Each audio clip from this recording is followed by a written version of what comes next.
namoonni iimeeliin keessan haala kana ta'ee jiru gaafiin kun harargeera natti dhufe karaa waastaappiitiin natti dhufe namoonni iimeeliin keessan haala kana ta'ee jiru akkaataa isin itti sirreeffattan isin agarsiisa.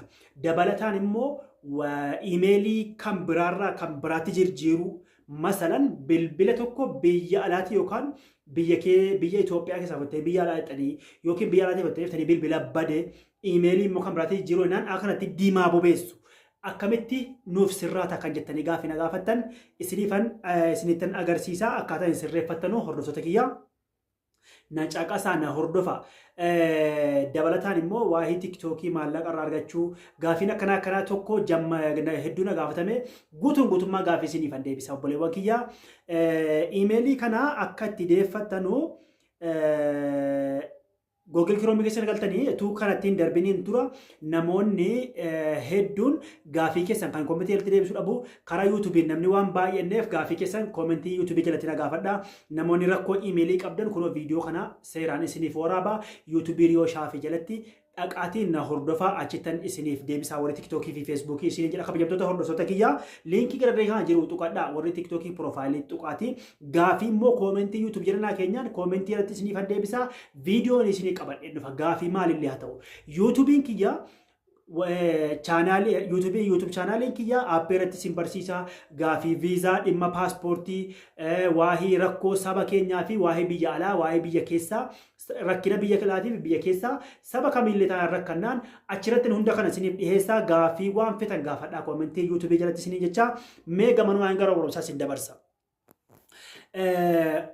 Fakkeenyaaf gizee amma iimeelii kan biraa fidachuuf hajennu kunoo akkeessa galtanii gizee akkeessa galtanii Gmail kan jedhu kana keessa M guddaa kana keessa galtanii M keessa akkana galtanii qasettanii isinii dhufa gizee inni dhufe akkasumatti yoo jiraates yoo dhibes iimeeliin kan biraa yoo iimeeliin duwwaate sarara gaara sadii tuqaa kana akkas tuqxanii wagga tokkoof san booda akkana ol harkiftanii gama jalee siitiin geettu kana tuqxanii. Obboleewwan kiyyaa iimeelii kiyyaa asitti nan dhoske waan irraa qabuuf jennaan keessan yoo iimeelii irraa hin qabne gara jalee kanaan add akkaawuntii isiitti dhufti. Add akkaawuntii kana akkas tuqxanii. Baay'ee gizee akkanatti dhufee Google kan jedhu isa galarree kana filattanii amma gaa akkasin iimeelii itti dabarfattan isin agarsiisaara. Isiniif gala miti Google isa kana tuqattanii akkanatti obsitanii eeddanii bakka qasettanii eeddanii obsaan.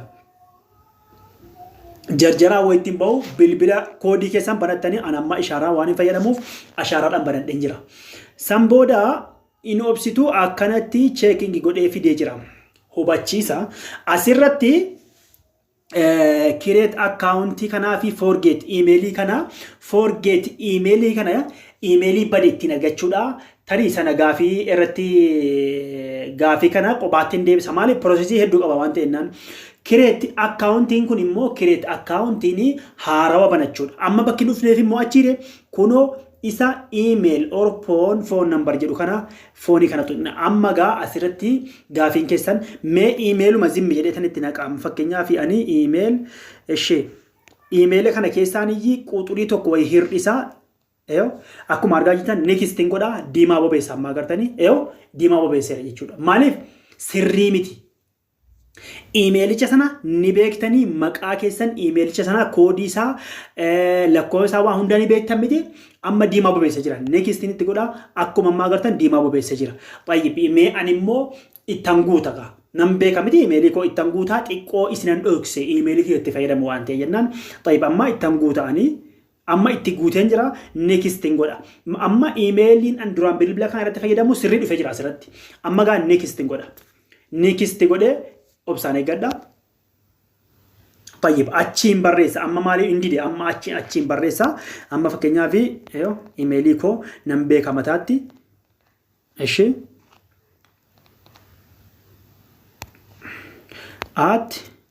@gmail.com jedheen barreessee jira qaalaam. Ilaa asirratti wanti isin hubattanu koppiidhaan isin hojjetu. Koppii yoo isin gootanii peesti gootanii hin hojjetu ni dida. Maaliif yoo isin sammuu keessatti naqattan malee. Amma fakkeenyaaf next godhame sila didee ture miti tayyib amma next godheen jira maaliif didee Gmail isin jedhe kana niyyi copy godhe fakkeenyaaf tuqa.com amma isin galee email tuqa.com jedheen jira tayyib amma didee jira qooyaaga Gizeen akka jedhee maal gootanii kun akka tokkotti keessaa baatanii baay'ee ammaan keessaa inni ganaan itti deebi'a obsaan eeggadha yoo emmi akka isinii galuufan yaani hubadhaa isinii gaara tuqxanii as tuqxanii aadi ankaawuntii tuqxanii googel jechuu kana tuqxanii akkuma ammaa qulfii keessan banattanii. Anamma emailii oddoo biraa osoo hin fideeti ni naa fudhate jechuudha. Amma emailii maasira jiruun itti naqee waan ta'e jennaani sababni ni diduu maaliif emailiin keessa jira waan ta'e jennaan. Isiniif galee akkasitti emailii keessan itti naqattanii akkasitti gizee isin emailii keessan guuttanii next gootanii ni fudhata. Anamma emailii bilbila biraarra jirtu fidee itti naqeeti ni fudhata. Emailiin kuni bilbiluma kanarra jiraaf fudhachuu dide fakkeenyaaf amma tun akka godhe diimaati bubee isaara miti emailiin kun bilbila kana keessa divaayizii kana keessa jira jechuudha account bilbila kana keessa jiraaf dide malee amma emailii kan biraa osoo fideetti naqeeti ni fudhata gizeetti naqxanii inni kisti gootanii paaspoortii keessatti guuttattanii forget paaspoortii gootanii paaspoortiin immoo yoo kan paaspoortii fi kan forget emailii qobaattiin qabadhee dhufa maaliifi Prosesii hedduu waan qabuuf asirratti sababni inni diimaa bubeessu tokkoon koppiitti gootanii yookaan immoo inni dogoggortan malee ni fudhata emailiin kamillee gizee fudhatee ka'ee next gootanii paaspoortii keessan itti naqxanii yoon beekne immoo forget gootanii addisii achi uummattanii yoo addisii hin gaafate yoo akkaawuntii duraan beekamaan taane addisii hin gaafata.